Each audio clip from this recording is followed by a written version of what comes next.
पूर्ण महाकुंभ का मंगलमय मुहूर्त, प्रयागराज की पुण्य भूमि और पूज्य बापू जी की अमृतवाणी। हम पूज्य मुरारी बापू जी से बात कर रहे हैं कि कुंभ का ये ज्ञान, विज्ञान और इसके पूरे अनुष्ठान पर इनसे हम जिज्ञासु दृष्टि से हम इनसे जानना चाहते हैं कि कुंभ का विज्ञान और ज्ञान, ये आम लोगों को इसका आंतरिक चीजें समझ में कम आती हैं। लोग सिर्फ ये सोचते हैं कि पूर्ण कुंभ का अवसर 144 साल बाद ऐसा अवसर आया है तो संगम में डुबकी लगानी चाहिए। इसके पीछे विज्ञान क्या है और इसको सरलता से कैसे लोग समझें? बहुत बड़ा विज्ञान है और ज्ञान में थियरी होती है, विज्ञान में प्रैक्टिकल होता है। इसीलिए 144 साल के बाद ये महाकुंभ है। इसका मतलब है कि 144 साल पहले जो वायुमंडल, ग्रह, नक्षत्र जो युति हुई होगी वो इस बार है। इसीलिए इसका वैज्ञानिक महत्व बहुत बहुत बड़ा है कि इतने मंत्र, इतने अनुष्ठान, इतना सद्विचार फैल रहा है और इन सब के साथ श्रद्धा लेकर जो लोग डुबकी लगाते हैं तो ये जल कुछ बिलक ढंग का बन जाएगा। वैज्ञानिक दृष्टि है, ये केवल H2O नहीं रहेगा। जो H2O से पानी होता है, ये पानी नहीं है, जल है। और रामचरितमानस में लिखा है कि अंगद ने रावण को कहा कि तू बड़ा विद्वान है, बड़ा वैज्ञानिक भी है, इतना नहीं समझता कि गंगा नदी नहीं है, गंगा देवता है। तो ये प्रवाह देवता ही पर प्रवाह है, डिवाइन फोर्स आ रहा है मेरी दृष्टि से। तो इसका विज्ञान के द्वारा उसका संशोधन हो तो इसमें से बहुत रहस्य खुलेगा। तो मैं तो आध्यात्मिक विज्ञान के द्वारा कह सकता हूँ कि मैंने 2-3 बार कहा कि इस बार के कुंभ की जो रेंज है ये वैश्विक है, त्रिभुवनीय है। इसका फायदा हिंदुस्तान की पर, अपनी भारत की भूमि पर हो रहा है। तो भारत को ये कवर करते हुए भारत के थ्रू पूरे विश्व पर एक वैज्ञानिक असर छोड़ेगा। क्योंकि हमारे यहाँ वाल्मीकि ऋषि को भी वैज्ञानिक कहा है, हनुमान जी को भी वैज्ञानिक कहा है, पतंजलि को भी वैज्ञानिक कहा है, कुंभज ऋषि को भी वैज्ञानिक कहा है। और इन महापुरुषों ने युग पूर्व इनमें स्नान किया है। और आज भी हम संसारी लोग नहीं देख पाते, लेकिन बिना बॉडी, अशरीर रूप से ये लोग, तो इसकी बहुत बड़ी वैज्ञानिक ज्ञान तो इसके पीछे है ही, शास्त्र तो इसके पीछे है ही। लेकिन मैं विज्ञान जगत को विनय करूं कि आपके पास जो वैज्ञानिक क्षमता है उसके द्वारा भी इसका अध्ययन करो तो बहुत फायदा होगा। बापूजी, सनातन को लेकर बहुत सारी चीजें कही जा रही हैं। योगी जी ने भी कहा कि भारत पर अगर हमला होता है, भारत की क्षति होती है तो सनातन की क्षति है और हमें एक रहना है सनातन को। लेकिन देखा जा रहा है कि अलग अलग मुंडे मुंडे मतिर भिन्ना, तो अलग अलग विचार सिर्फ सनातन के ही अंतर्विरोध, आपस के अंतर्विरोध से कितना, उसको कैसे निपटा जाए? नहीं, जो मतांतर है उसकी जड़ तो सनातन ही है। जैसे ये गंगा के घाट बनाए हैं, काशी में 84 घाट, 84 घाट है। तो ये कबीर का घाट है कि रामानुज का घाट है कि फला का घाट है कि फला है, ठीक है। ये घाट अपने अपने हो से, नहाना तो गंगा में ही पड़ेगा। घाट पर तो पत्थर है, उसमें तो सिर फोड़ो, नहाया नहीं जाएगा। तो ये जो बिलक बिलक मत की बातें हैं वो सब घाट है अपने अपने, लेकिन नहाना पड़ेगा तो सनातन प्रवाह में ही। तो सनातन हमारी जड़ें हैं, ये मूल भी है और फूल भी है। और ये मूल और फूल के बीच में, सनातनता की मूल और फूल के बीच में हमारा जीवन बह रहा है। तो सनातन को नहीं हटाया जा सकता। और मैंने भी कथा में कहा कि ये मेरी दृष्टि में भारत सनातन है, सनातन भारत है। जैसे गीता में भगवान कृष्ण को अर्जुन कहता है तो स्तुति में कि मैं आपको कृष्ण, योगेश्वर, कई प्रकार से आपको पुकार सकता हूँ, केशव, माधव, मधुसूदन, लेकिन आज मैं आपको जो देखता हूँ वो सनातनस्तम पुरुषो मतो में, आप सनातन पुरुष है। और ये सनातन पुरुष भगवान कृष्ण अर्जुन को भारत कहता है, भारत। तो मुझे लगता है कि ये सनातन पुरुष कृष्ण और ये भारत उसकी विभूति है, ये विभू है।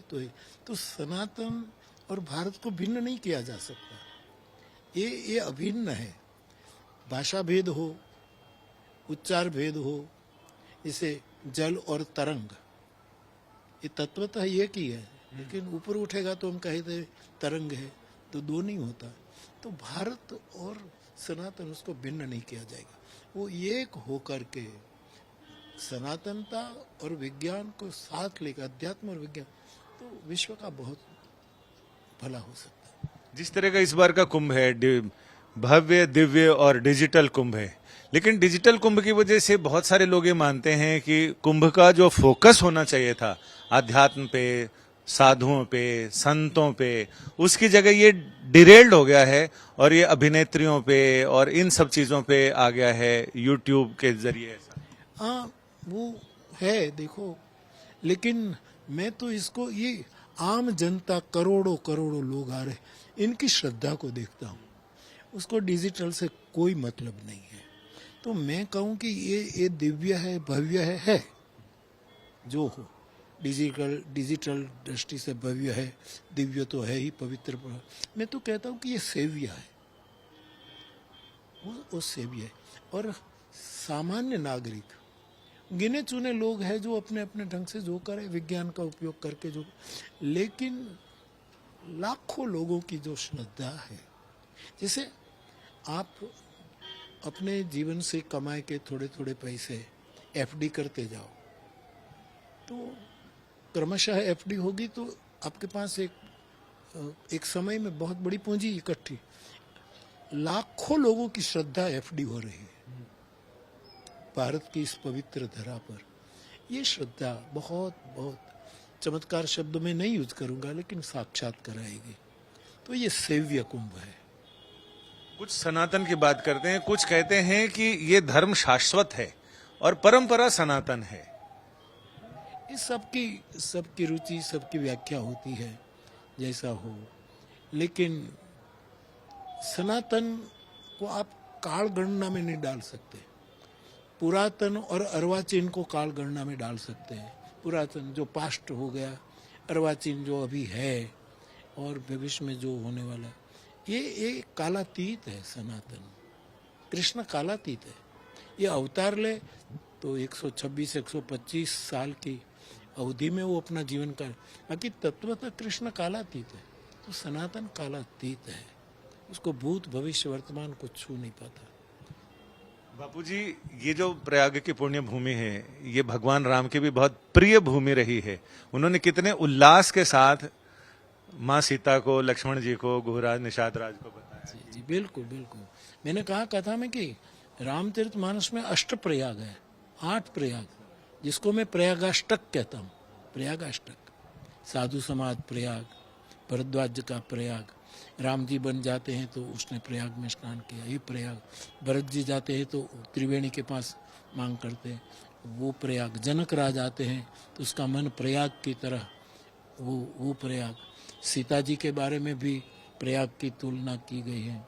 भगवान जब लौटते हैं तो विमान से प्रयाग का दर्शन करा करके प्रयाग में उतरे 14 साल के बाद, और भगवान ने स्नान किया, वहाँ भी प्रयाग है।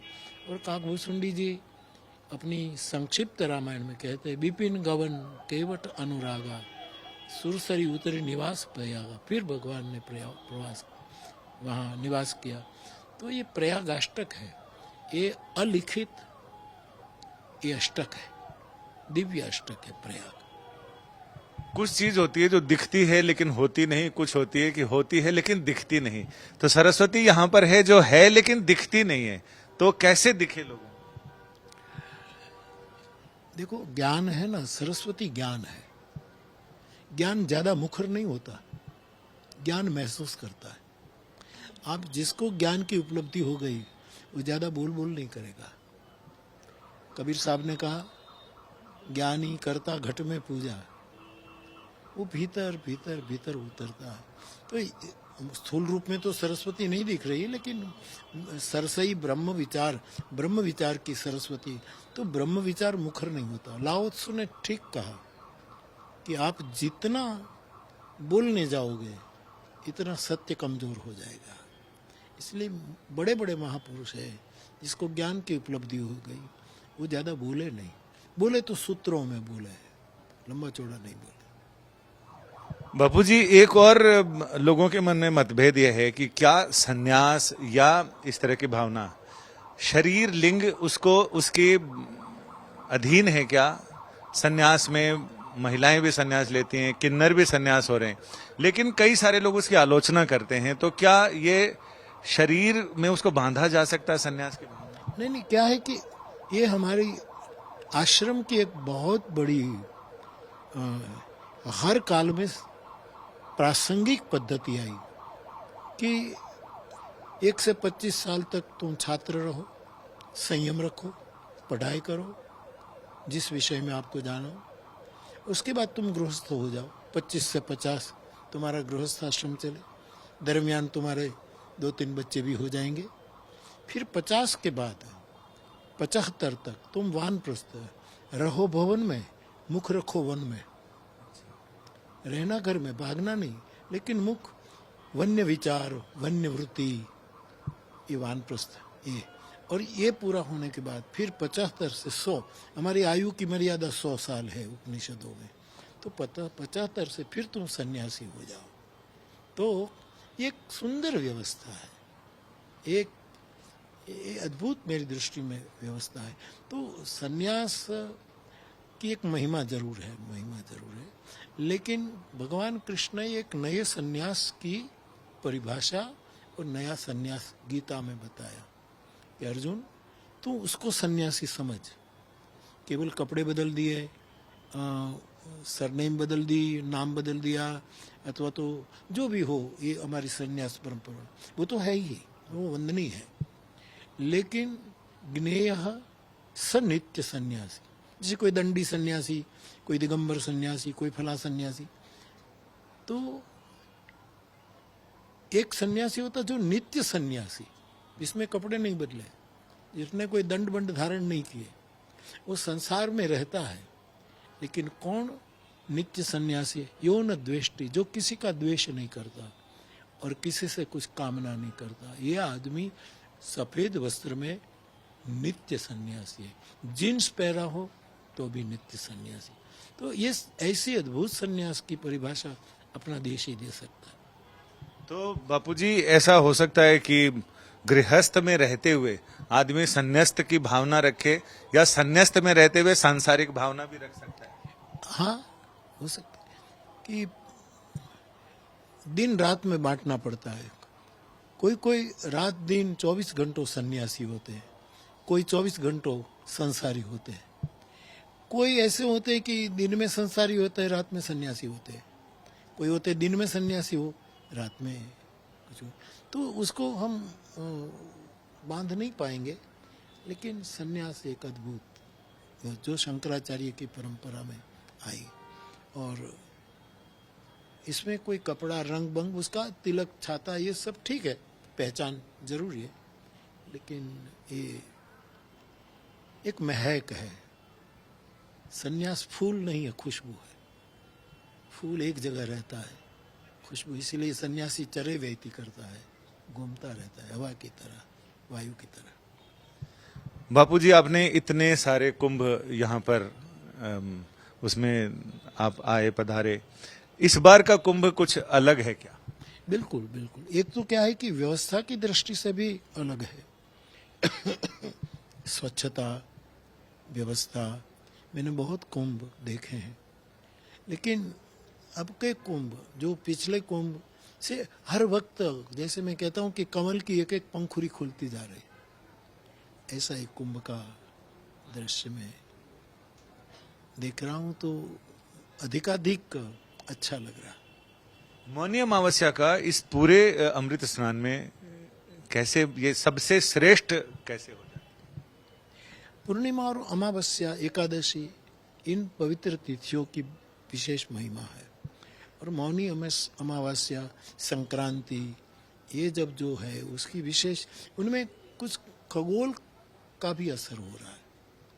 तो मौनी अमावस्या के स्नान की बड़ी महिमा है और मुझे लगता है कि उस दिन तो बहुत लोग आएंगे और धर्म लाभ लेंगे। एक मेरा आखिरी प्रश्न ये है कि बहुत चर्चा हो रही है सनातन बोर्ड बनाने की, तो बोर्ड बनने से सनातन का कितना भला होगा या क्या किया? अब क्या है कि ये सब संत लोग, महात्मा लोग जो सब है, यहाँ शंकराचार्य भगवान है, आचार्य महामंडलेश्वर है, मंडलेश्वर है, अन्य कई महापुरुष है। अब वो मिलकर के सर्वभूत हिता है, सर्वभूत सर्वजन नहीं, सर्वभूत हिताय, सर्वभूत सुखाय और सर्वभूत प्रीताय, ये सब महापुरुष पूज्य चरण जो निर्णय करे, जिसमें वेद मत भी हो, जिसमें लोक मत भी हो, जिसमें राजमत भी हो और सबसे पहले साधु मत हो, ये चार मत का मिलन हो जाए, फिर जो निर्णय होगा वो भारत के लिए और विश्व के लिए कल्याणकारी होगा। लोग कहते हैं कि साधु अपने स्वभाव में रहे तो जनता उनके प्रभाव में रहती है, साधु स्वभाव से हटे तो जनता फिर कट जाती है।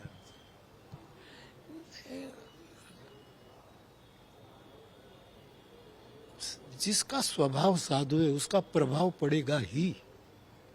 जो स्वाभाविक साधु है, सहज साधु है, तो उसका प्रभाव तो वो कितना भी छुपा है, दाबी दुबी ना रहे कस्तूरी की बास, वो महक तो फैलेगी। लेकिन जो प्रयास करके प्रभाव डालने जाएगा, स्वभाव को, प्रभाव तो दूर की बात है, स्वभाव भीतर की बात है। तो राम कथा में राम के प्रभाव भी चर्चा है और राम के स्वभाव भी चर्चा है। तो संत का होना और बनना दोनों में फर्क है क्या? जो दीक्षित होते हैं साधु सन्यासी, उसको गुरु दीक्षा देते हैं और सन्यासी बनाते हैं, नागा साधु बनाते हैं, वो एक दीक्षा की भी परंपरा है। लेकिन कोई सहज साधु भी होता है, सहज साधु होता है। बापूजी, आपने इतनी सारी बातें सरलता से हमारे दर्शकों को समझाई। इस पूरी बातचीत में आपको बहुत सारी चीजें सुनने को मिली, लेकिन मेरे विचारों की सुई तो वहीं अटक गई कि ज्ञान थ्योरी है, विज्ञान प्रैक्टिकल है। और जो थ्योरी हमारे साधु संतों, महंतों ने, तपस्वियों ने अनुभव की है, बस उसका प्रैक्टिकल ये महाकुंभ है, जिसमें आम जनता आती है और उस प्रैक्टिकल को अपने अपने नजरिए से देखती है। उसी नजरिए से जैसे लोग किसी के सामने बड़ा हाथी आ जाए तो वो जिस भी अंग को हाथ लगाता है वो उसको वही समझता है। और धर्म की, सनातन की भी परिभाषा ऐसी ही हो सकती है कि जो जिस एंगल से देखना चाहे उसको वो वैसा ही दिखता है। जाकी रही भावना जैसी, प्रभु मूरत दिखी तिन तैसी। और प्रभु मूरत वही सनातन है, वही शाश्वत है, जिसको लोग अपने अपने हिसाब से महसूस करते हैं। अगर आप मुझसे जुड़ करके अपनी समस्याओं का समाधान चाहते हैं और चाहते हैं कि आपकी समस्याओं को ज्योतिष के माध्यम से सुलझाया जाए, तो आप हमसे संपर्क कर सकते हैं, जुड़ सकते हैं एस्ट्रो तक पर।